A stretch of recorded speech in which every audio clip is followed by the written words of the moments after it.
মাশাআল্লাহ। এই হজযাত্রীর পাসপোর্ট জটিল ওঠার কারণে লোকটিকে নিরাপত্তা বাহিনীরা আটকে দেয়। তাকে ছাড়াই উড়াল দেয় বিমান। তখন সে কান্না করতে থাকেন।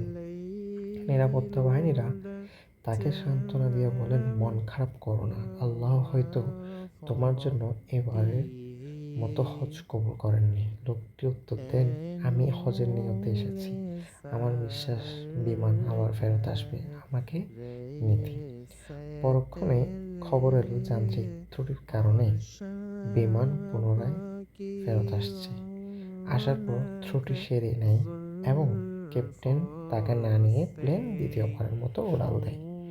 এরপর ঝড়ের কারণে বিমান আবার তৃতীয়বারের মতো ফিরে এসে জরুরি অবতরণ করেন। এরপর ক্যাপ্টেন ওই যাত্রীকে বলেন, আল্লাহর কসম, আমি আর উড়ব না যতক্ষণ না আপনি প্লেনে না বসেন।